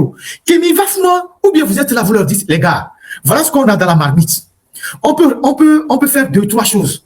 Mais le reste, on va le faire les autres années. On va aller petit à petit. On va aller petit à petit. Vous avez 12 points de revendication. On peut satisfaire 4. L'année prochaine, on va voir. Si on peut satisfaire 2. Après l'année qui va suivre, on va voir. Après l'année qui va suivre, on va voir. D'où vient que le port autonome de Lomé est l'économie, est le poumon de l'économie, et vous n'arrivez pas à faire manger décemment ceux qui travaillent et qui déchargent les bateaux. D'où vient que le port autonome de Lomé est le poumon de l'économie et que vous n'assurez pas vos travailleurs, même fut-il même des dockers occasionnels ou journaliers. C'est un travail à risque de charger les conteneurs. Donc, qu'est-ce que la direction fait? La direction sort un communiqué. Ils font toujours dans la désinformation, ils ont mis ça sur leur page, et ils disent: la direction générale du port autonome de Lomé assure sans interruption la continuité du service public portuaire, mission stratégique, machin. La direction générale a constamment privilégié le dialogue. Le 31 juillet 2026, en dépit de ses réserves sur la régularité du SIAPAL, je vais revenir sur ça. Monsieur Tengue, tu es en train de tisser du mauvais coton, hein? Tu es en train de tisser du mauvais coton. Si tu veux utiliser, alors que tu es jeune, les méthodes voyous qu'on a utilisées au temps des Yadema, en contestant la régularité des syndicats, en contestant je sais pas, la légitimité de ceux qui font la grève, ça ne règle pas le problème. Tu déplaces les problèmes. Donc, il faut arrêter ces méthodes-là, qui sont des méthodes de voyous que le régime a toujours utilisées pour éviter de régler les problèmes. Contester la légitimité des syndicats. Ça fait 3 ans que vous discutez avec le SIAPAL. C'est aujourd'hui que vous trouvez que c'est un syndicat qui n'est pas régulier? Ça fait 3 ans que vous discutez avec le SIAPAL, que l'autorité portuaire discute avec le SIAPAL, que l'inspection du travail discute avec le SIAPAL. D'où vient que c'est aujourd'hui que vous vous levez pour dire que c'est un syndicat qui n'est pas régulier? Et c'est toi un jeune qui fait ça. Il faut arrêter vos méthodes de voyous là, parce que ça va se retrouver contre vous. Au lieu de laisser les femmes à Togo Grain là-bas, on peut faire des hangars provisoires pour que les femmes vendent dans le marché. Le marché d'Agoye là-bas, ils disent qu'ils sont en train de chercher 15 milliards pour construire un nouveau marché. Ils sont en train de voir des Arabes, des Israéliens, tout ça. Il y a certains qui disent même qu'ils veulent vendre même le site à des investisseurs étrangers. Ça, je n'ai pas la précision, je n'ai pas la certitude, mais il y a des gens qui disent, il y a d'autres personnes qui proposent que le site du marché d'Agoye là, il faut qu'on le vende. C'est devenu un dépotoir à ciel ouvert. Et Pénéné, il y a des choses à Sikeni, le marché qui est un poumon de l'économie. Le marché est un secteur important d'une économie. Et même c'est un secteur important des mairies pour les recettes. Et un marché brûle depuis 2 ans à Goynivé là-bas, vous êtes incapable d'en reconstruire. Un seul. Même de faire un truc provisoire pour que les femmes vendent, vous n'êtes pas capable de faire. Les femmes sont à Togo Grain là-bas, sous le soleil, sous la pluie. Et ça, on vous dit que Foy Nassimbe est un bâtisseur et qu'il va bâtir le Togo. Donc, Asiga Megnono, c'est votre problème. Nous sommes une voix qui relève vos préoccupations, qui relaie ce qui ne va pas. On ne va pas venir le faire à votre place.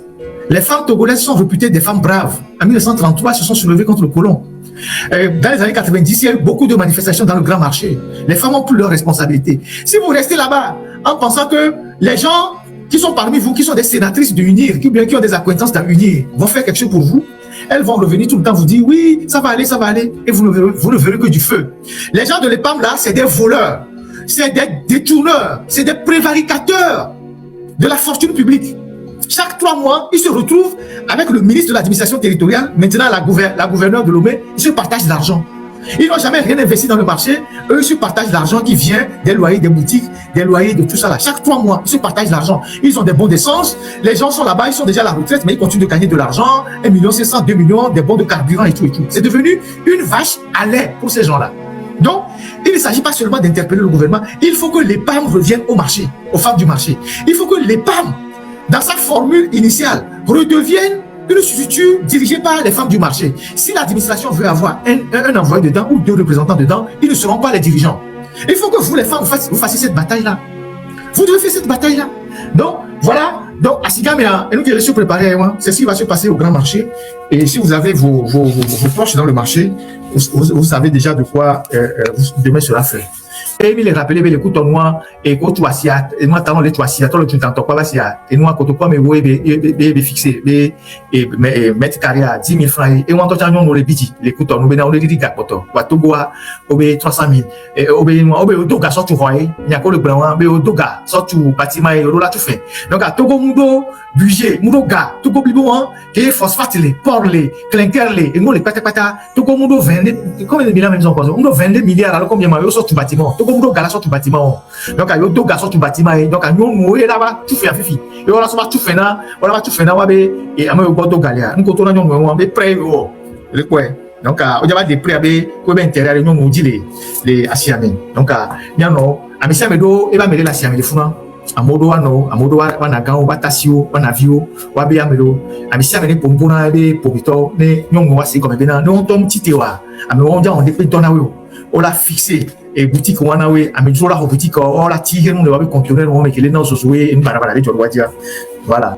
Cette dame-là, elle est d'une méchanceté sans pareil. Et c'est un des éléments de la direction qui fait vivre l'enfer. Comment appelle-t-on aux agents du port. Elle bloque les avantages, même les avantages des gens qui sont même des agents du port, pas seulement les dockers. Elle les traite comme des bêtes de somme. Et c'est une femme qui a une fois porté des enfants, qui peut aussi avoir des enfants. Et c'est eux qui font ça. Pendant ce temps, eux, ils ont des voitures Fortuna. Ils ont des bons de carburant. Ils ont des salaires milobolants. Après, ils viennent se soigner en Europe. Ils partent en vacances peut-être aux États-Unis. Ils viennent en France. Mais son frère, qui est docker au port là-bas, elle est dans le bureau, hein. Elle est au bureau. Son frère qui est docker au port, qui transporte de lourdes marchandises, des sacs de riz, qui fait du portefeuille. On lui dit, améliore ses conditions de vie. Elle dit au DG, il faut les renvoyer. Nous allons les renvoyer. On va recruter d'autres personnes. C'est l'un des éléments qui sont en train de faire des conneries envers les dockers. Ça c'est un élément. Et il y a d'autres éléments, on suit. Lui là, il était docker comme les autres. Il semble que c'est il était docker comme les autres. Je ne sais plus trop, il semble qu'il a un souci. Il était docker comme les autres. Sauf que quand lui est arrivé, puisqu'il a des réseaux au port, il a gravi rapidement les échelons, il est devenu permanent et puis après il est devenu chef service. Il est devenu chef service. En une année ou 2 ans, il est devenu chef service. Et c'est lui, avec la dame et un autre, qui se sont pointés au lendemain de la grève, qui tiennent une fiche. Parce que la direction dit dans son communiqué qu'ils n'ont pas licencié les dockers. C'est faux. Si vous n'avez pas licencié les dockers, pourquoi vous en avez recruté d'autres? Donc c'est ces gens-là qui tenaient une liste au SMOP. Voilà. C'est comment on définit ce service-là? Service de main de portier. Voilà, service de main de portier. Voilà, SMOP. Voilà. Ce sont ces gars-là qui se tenaient là-bas. Et donc, tous ceux qui étaient des anciens dockers, quand ils arrivaient, ils les mettaient de côté. Ils leur disaient qu'ils ne peuvent plus avoir accès au port. Et ils faisaient rentrer les nouveaux. Et celui-là aussi était dedans. Et lui, il était docker. Il connaissait les difficultés de ses amis. Il était docker aussi.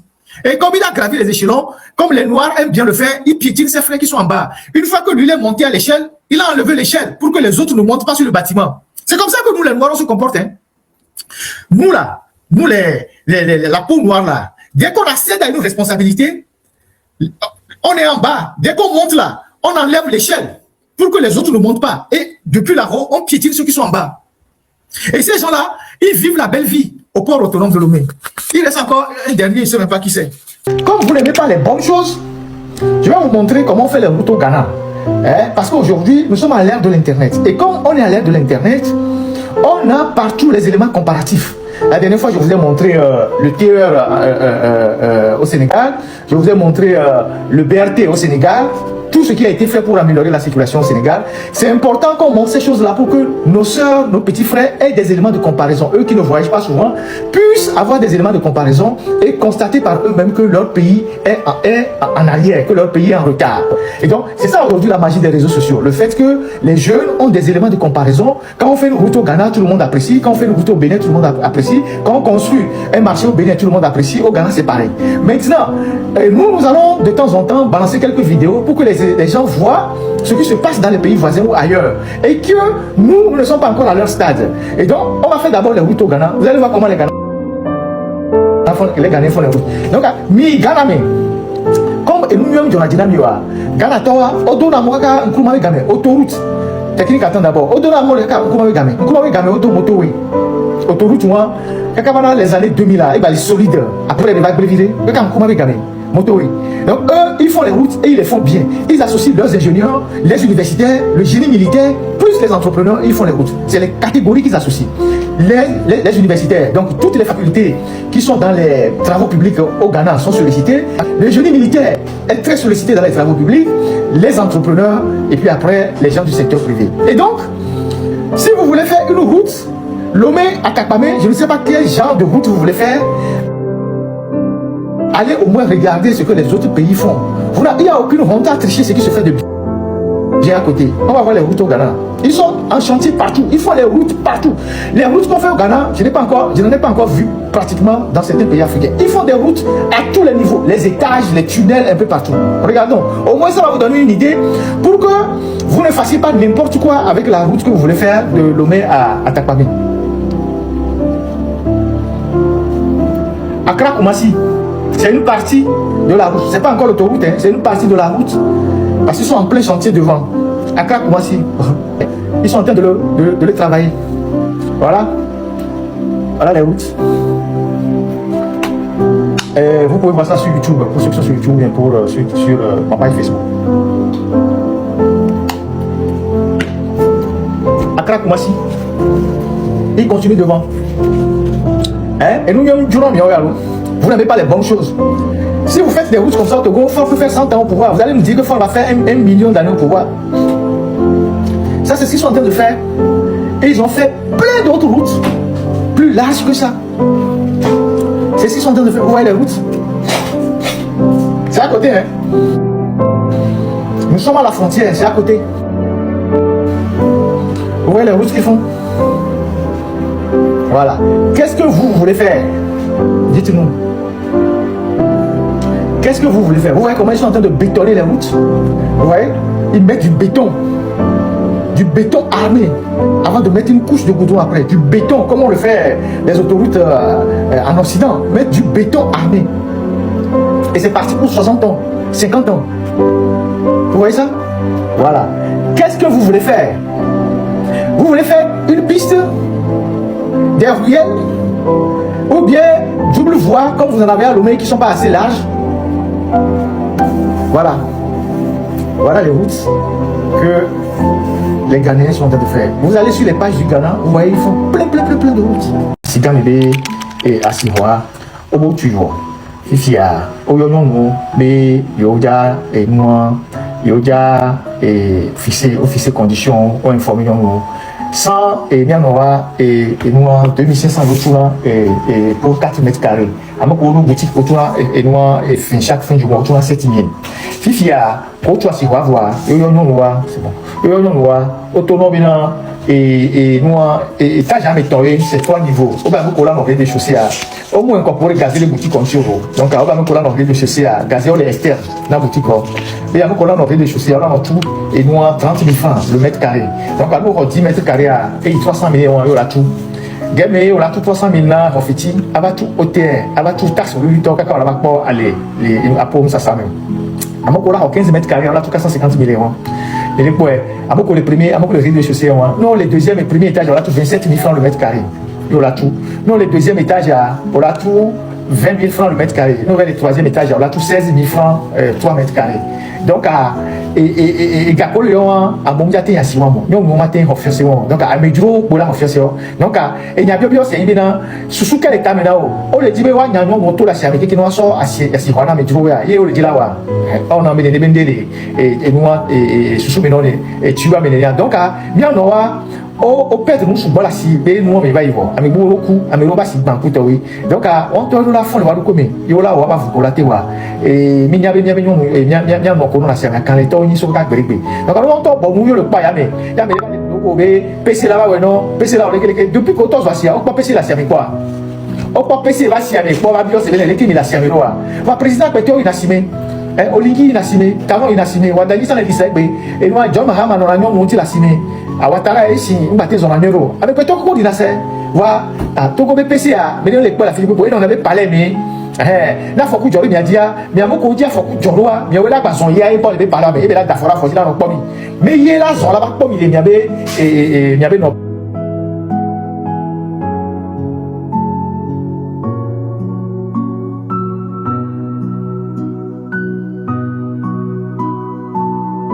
mais là il va et il est rappelé les coups moi et quand tu vas s'y et nous attendons les tu vas s'y attendre tout temps pas s'y et nous à côté quoi mais moi be fixé et mettre carré à 10 000 francs et on entend nous les bidji les coups nous ben on les dit gapoto wa togoa obé 300 000 et obé doga sorte tu vois il y a encore le blanc mais doga sorte bâtiment et là tout fait donc à togo mudo budget mudo ga togo bibo que phosphate les port les clinker les et nous les pata togo mudo 22 combien de milliards même encore mudo 22 milliards alors combien mal sorte bâtiment donc on doit sur bâtiment donc à l'auto garçon sur bâtiment donc à nous là va tout faire fifi et on va tout faire là on va tout faire là et à moi bodo galia on continue on va prêt le quoi donc il y a des prêts avec quoi ben terrain nous on dit les asiami donc bien non à misa melo et va me la série de francs à modo wana gao atasio wana vio wa bien melo à misa melo pompo na be pomito ne nous on va se comme bien non ton petit wa à me on dit on dépend na on l'a fixé et boutique on a oui à mettre là boutique on l'a tiré nous le conteneur on met que les dans ce souhait une banane avec Jorwadia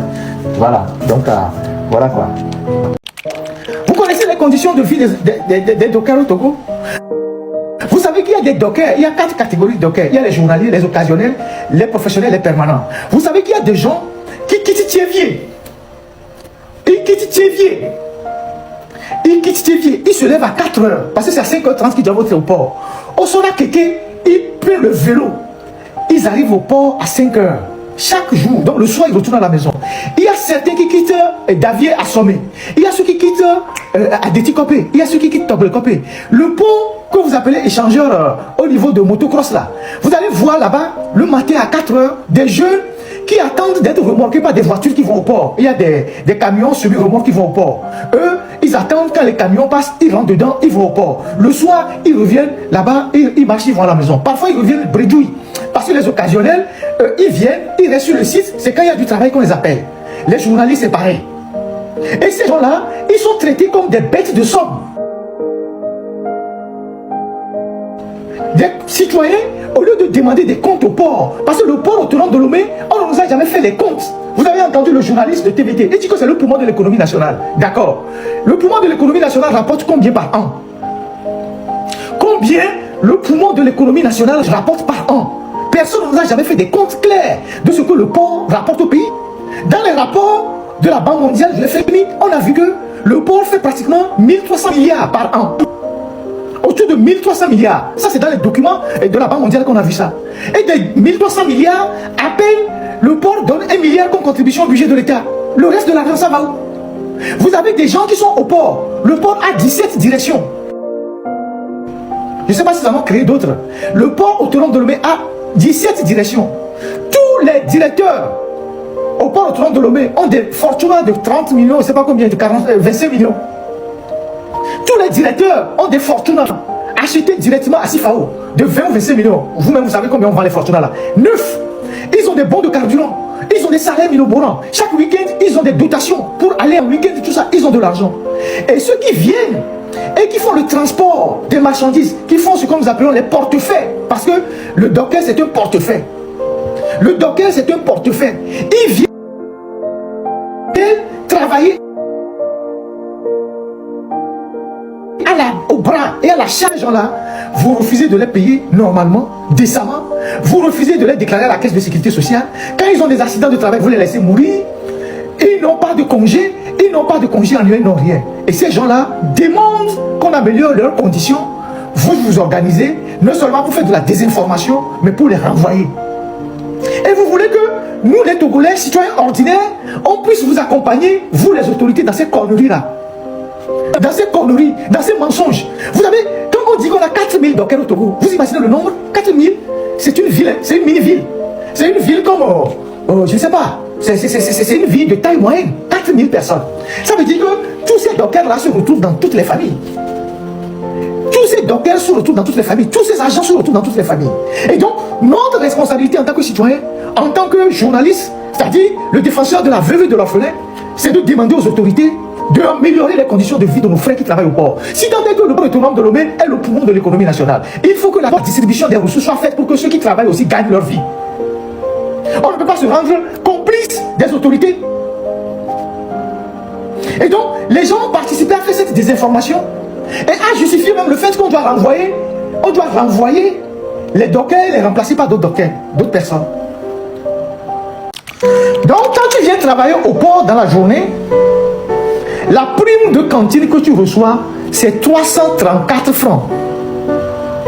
334 francs. Le 4 là, je ne sais pas ce que ça représente, mais 334 francs.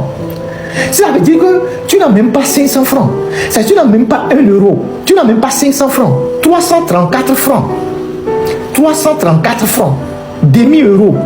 Qu'on te donne pour aller manger. Qu'est-ce qu'on peut raisonnablement manger à Lomé avec 334 francs? Surtout quand on transporte des marchandises lourdes, on décharge les bateaux, les conteneurs. On fait un travail qui nécessite la force. 334 francs. Est-ce que vous pensez que les barons, leurs chiens à la maison, mangent 300 francs par jour? Vous pensez que les barons, les chiens des barons à la maison, ils mangent 300 francs par jour? Il y a des chiens de barons qui mangent 30 000 francs, 50 000 francs par jour. Nous, quand il y a un béton là-bas, Bakou, Bidjeton, on sort bien né, sort payé, 334 francs. Le 4 francs là, ça va acheter quoi? Le 4 francs là, ça va acheter quoi? Donc, il y a des gens au port autonome de Lomé qui trouvent normal que les gens qui déchargent des conteneurs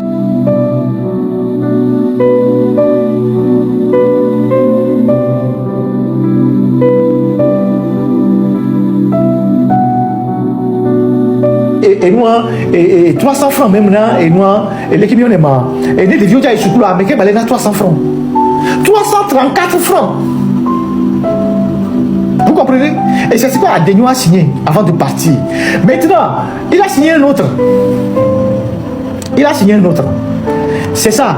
Il dit une prime mensuelle. Donc ça, c'est pour les dockers professionnels. Donc, il y a un docker occasionnel. Un docker professionnel, il leur donne 10 000 francs par mois. Donc, les dockers occasionnels, ils prennent 334 francs pour manger pendant la durée de la vacation. C'est-à-dire qu'on va au dos une journée à 300 francs au là, à sauver nous. Fifia, docker professionnel, on a 10 000 par mois. Les dockers professionnels allaient au dos chaque jour, pendant un mois, les 10 000 par jour. Le docker professionnel qui prend 10 000 francs par mois comme prime de cantine, ça fait combien par jour? Donc voilà des gens qui font des affaires de milliards au port autonome de Lomé, qui s'enrichissent sur le dos de la République, qui ont créé plein de sociétés, écrans, guichets uniques, entaser, qui se font beaucoup d'argent. C'est pas plein de dossiers, Boulouga, tout ça. Et qui jettent à la figure de leurs compatriotes qui se tapent le gros du boulot des miettes qui ne leur permet même pas de manger décemment. Et vous trouvez que c'est normal que nous, on ne puisse pas dénoncer ça? Les gens pensent que ce n'est pas normal de dénoncer ça. Après, le port autonome de Lomé aligne une dizaine de points de mensonges qu'il balance dans l'opinion. Je vais vous lire, je vais vous décortiquer tout ça tout à l'heure. Ce n'est pas sérieux. On sort grève, on sort tuer depuis des années. Il y a des conditions de travail. Oh, le bio, il a amélioré les conditions depuis des années. Ça ne date pas d'aujourd'hui. Ou bien vous êtes là, vous leur dites, les gars, voilà ce qu'on a dans la marmite. On peut faire 2-3 choses. Mais le reste, on va le faire les autres années. On va aller petit à petit. On va aller petit à petit. Vous avez 12 points de revendication. On peut satisfaire 4. L'année prochaine, on va voir. Si on peut satisfaire 2. Après l'année qui va suivre, on va voir. Après l'année qui va suivre, on va voir. D'où vient que le port autonome de Lomé est l'économie, est le poumon de l'économie. Et vous n'arrivez pas à faire manger décemment ceux qui travaillent et qui déchargent les bateaux. D'où vient que le port autonome de Lomé est le poumon de l'économie et que vous n'assurez pas vos travailleurs. Même fut-il même des dockers occasionnels ou journaliers. C'est un travail à risque de charger les conteneurs. Voilà, cette dame-là, elle est d'une méchanceté sans pareil. Et c'est un des éléments de la direction qui fait vivre l'enfer. Comment appelle-t-on aux agents du port. Elle bloque les avantages, même les avantages des gens qui sont même des agents du port, pas seulement les dockers. Elle les traite comme des bêtes de somme. Et c'est une femme qui a une fois porté des enfants, qui peut aussi avoir des enfants. Et c'est eux qui font ça. Pendant ce temps, eux, ils ont des voitures Fortuna. Ils ont des bons de carburant. Ils ont des salaires mirobolants. Après, ils viennent se soigner en Europe. Ils partent en vacances peut-être aux États-Unis. Ils viennent en France. Mais son frère, qui est docker au port là-bas, elle est dans le bureau, hein. Elle est au bureau. Son frère qui est docker au port, qui transporte de lourdes marchandises, des sacs de riz, qui fait du portefeuille. On lui dit, améliore ses conditions de vie. Elle dit au DG, il faut les renvoyer. Nous allons les renvoyer. On va recruter d'autres personnes. C'est l'un des éléments qui sont en train de faire des conneries envers les dockers. Ça c'est un élément. Et il y a d'autres éléments, on suit. Lui là, il était docker comme les autres. Il semble que c'est il était docker comme les autres. Je ne sais plus trop, il semble qu'il a un souci. Il était docker comme les autres. Sauf que quand lui est arrivé, puisqu'il a des réseaux au port, il a gravi rapidement les échelons, il est devenu permanent et puis après il est devenu chef service. Il est devenu chef service. En une année ou 2 ans, il est devenu chef service. Et c'est lui, avec la dame et un autre, qui se sont pointés au lendemain de la grève, qui tiennent une fiche. Parce que la direction dit dans son communiqué qu'ils n'ont pas licencié les dockers. C'est faux. Si vous n'avez pas licencié les dockers, pourquoi vous en avez recruté d'autres? Donc c'est ces gens-là qui tenaient une liste au SMOP. Voilà. C'est comment on définit ce service-là? Voilà, service de main de portier. Voilà, SMOP. Voilà. Ce sont ces gars-là qui se tenaient là-bas. Et donc, tous ceux qui étaient des anciens dockers, quand ils arrivaient, ils les mettaient de côté. Ils leur disaient qu'ils ne peuvent plus avoir assez au port. Et ils faisaient rentrer les nouveaux. Et celui-là aussi était dedans. Et lui, il était docker. Il connaissait les difficultés de ses amis. Il était docker aussi. Et comme il a gravi les échelons, comme les Noirs aiment bien le faire, il piétine ses frères qui sont en bas. Une fois que lui il est monté à l'échelle, il a enlevé l'échelle pour que les autres ne montent pas sur le bâtiment. C'est comme ça que nous les Noirs on se comporte. Hein. Nous là, nous la peau noire là, dès qu'on accède à une responsabilité, on est en bas. Dès qu'on monte là, on enlève l'échelle pour que les autres ne montent pas. Et depuis là-haut, on piétine ceux qui sont en bas. Et ces gens-là, ils vivent la belle vie au port autonome de Lomé. Il reste encore un dernier, il ne sait même pas qui c'est. Il ne sait même pas qui c'est. Il reste un dernier, mais je ne sais pas. Voilà. Et quand on voit le mensonge, que la communication mensongère, que le port a déroulé ces jours-ci, non seulement pour étouffer la grève, mais pour inverser les charges de responsabilité, faire passer les dockers pour des gens de mauvaise foi, et faire passer le port autonome de Lomé pour la direction qui s'occupe des gens, tout en renvoyant les grévistes, alors que les gens ont le droit de faire la grève, et en ne remplaçant pas d'autres dockers. Ces gens-là ne méritent pas d'être soutenus. C'est des méthodes qui sont d'une autre époque. Je rappelle à tous les Togolais, il y a Togoton, il n'y a pas de relation de ce soumis maintenant. Il y a envie qu'on dans le port de Funa, aïe aïe ou Duna. Aïe, c'est-à-dire que maintenant, c'est comme on est encore au 18e siècle. Aïe, on t'entend qu'on blâme le Luna. À mon là, tu t'es quelqu'un qui blâme bien. À des petits copés, tu viens, avant dans le port. Et moi, tu dis, à la fille, les blâmés, et tout le temps où on adore, ça m'énerve. Parce que les jeunes Togolais travaillent. Ce sont des jeunes qui bossent. Ce sont les opportunités qui n'existent pas. Le Togolais nous demande qu'ils cherchent à travailler. Les jeunes Togolais, quand ils se promènent, ils veulent travailler. C'est vrai que dans toute société, il y a quelques petits paresseux. Mais le jeune Togolais, quand il se lève, il veut travailler. Ils veulent travailler pour vivre. Tous les jeunes Togolais veulent travailler. C'est l'État qui ne leur offre pas les conditions. Donc, les jeunes vont quitter Ageti Kopé. La plupart des gens qui viennent voir leurs frères à Lomé pour dire oh, il faut me trouver du boulot. Il les envoie au port. Que va faire docker au port? Les gens sont au port là-bas avec une licence. Les gens sont au port là-bas avec une maîtrise, qui sont dockers. Donc les gens quittent à Déticopé, Thiévier. Les gens quittent même Vaughan. On a coupé, là-bas Lomé. Là-bas où on dort. Car on va et dort le haut. On a trouvé à Lomé. Ah, mais on a coloré. Sur le port. Au fond, à 4 heures. Mais là-bas, les Togolais n'aiment pas travailler. Allez au Ghana pour voir qui sont ceux qui font le travail d'artisanat au Ghana. Allez au Nigeria, allez au Bénin, allez au Burkina pour voir ceux qui travaillent. C'est des jeunes Togolais qui travaillent, qui sont partout. Carrelage, staffeur, menuiserie, maçon. Ce sont les Togolais qui font ça, partout. Mais ils ne peuvent pas travailler dans leur pays. Et les gens qui sont à l'extérieur, moi j'ai été au Nigeria, il y avait des jeunes de Vaughan qui construisaient une cathédrale pour un riche Nigérien, Igbenedion. Et ils m'ont dit qu'ils sont là-bas depuis des années. Et le milliardaire nigérien leur fait tellement confiance parce que c'est des gens qui sont honnêtes, ils ne volent rien sur les chantiers. Mais quand tu donnes ça à un Nigérien, un gars du Nigeria, tu reviens, la moitié des matériels du chantier a disparu. Tu donnes ça à un Ghanéen, la moitié disparaît. Donc, les Togolais sont partout appréciés pour leur travail. Et vous êtes à Lomé, vous dites que non, que Togovio me dit là, on doit être paresseux. Oui, il y a quelques paresseux. Mais il n'y a pas, tout le monde n'est pas paresseux. Les Togolais aiment travailler. Les jeunes Togolais, quand ils se lèvent, ils ne veulent que travailler. Et on a un port autonome de Lomé qui fait un chiffre d'affaires mirobolant et il n'est pas capable de payer même la nourriture pour les employés. Et vous dites qu'il ne faut pas qu'on en parle. Les gens qui sont dans la presse là et qui soutiennent ça, vos conditions sont mieux? Vos conditions sont meilleures? Nos amis qui sont dans la presse, qui acceptent de jouer ce genre de rôle, vos conditions sont meilleures? Il y a eu, les 5 dernières années, une dizaine de journalistes qui sont décédés au Togo. À cause de la misère, à cause des conditions. À cause des conditions difficiles de la presse. Les gens sont dans la presse, ils travaillent des années, ils n'ont pas de sécurité sociale, ils n'ont pas de retraite, ils n'ont rien. Et c'est ce que vos frères sont en train de vivre au port. Si vous ne pouvez pas les soutenir, pourquoi vous soutenez leur bourreau? Pourquoi vous les chargez? Pourquoi vous les chargez? Alors que vous, vos conditions ne sont pas meilleures. Vos conditions sont encore plus exécrables. Les journalistes qu'on a perdus les 10 dernières années, c'est à cause des conditions de travail qui sont morts. Certains n'avaient même pas de moyens pour acheter des médicaments. Mais c'est vous, parce qu'on vous a glissé peut-être un peu d'argent et que vous chargez les grévistes. Est-ce que le moment n'est pas venu d'arrêter tout ça? À supposer que nous, les journalistes, nous faisions une grève pour demander l'amélioration de nos conditions. Et on va chercher aujourd'hui les influenceurs, puisque aujourd'hui il y a les influenceurs.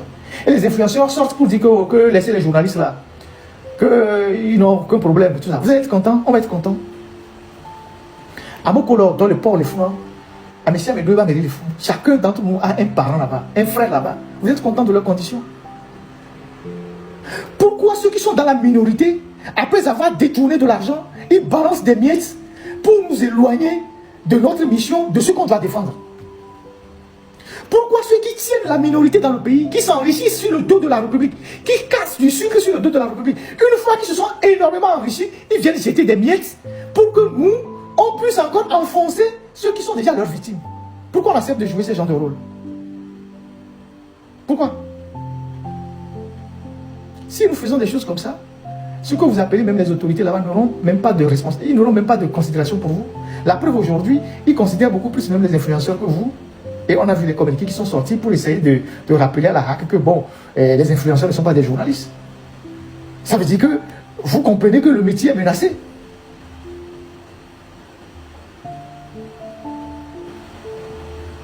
Je le dis parce que je le dis en toute confraternité.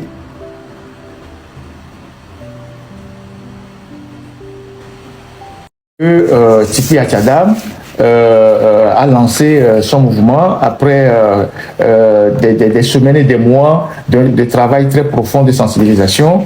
Et le 19 août, tout le monde a vu ce que ça a donné au Togo. C'est une date qui rentre dans les annales de l'histoire et il faut en parler en rendant hommage à l'un de ces acteurs-là, Tipi Achadam, qui n'est plus aujourd'hui sur le territoire et que son parti aussi n'est plus autorisé à travailler de façon formelle. Et donc, espérons que il va retrouver sa fougue et il va donner de ses nouvelles. Mais il faut reconnaître que c'est quelqu'un qui a fait un travail assez solide, même si après ce qui a suivi a été mal géré par l'ensemble de la classe politique, avec ce que vous savez, la C14, les mauvais choix, et les problèmes d'égo et tout ça qui ont plombé après totalement la lutte. Il faut rendre hommage, il faut rendre à César ce qui est à César et à Dieu ce qui est à Dieu. Et donc, nous avons une pensée pour Tikpi Atiadam, pour le travail qu'il a eu à faire. Et pour tous ces militants, certains qui sont encore en prison, beaucoup sont morts et beaucoup sont encore en prison. Il y en a encore 13 qui sont en prison pour la C14. Je vous disais la dernière fois que la justice les avait libérés, mais depuis 6 mois, on les a gardés. Et là, le jeudi passé, on vient de leur signifier encore de nouvelles charges, c'est-à-dire une manière de ne pas les libérer, de les garder encore le plus longtemps possible en prison. Et ces gens-là, on les accuse d'avoir tenu une réunion en prison avec Aziz Goma, qui lui aujourd'hui est à l'extérieur, et que cette réunion avait pour objectif de déstabiliser le pays. Donc, on les accuse d'association de malfaiteurs, je ne sais pas quoi, et tout ça là.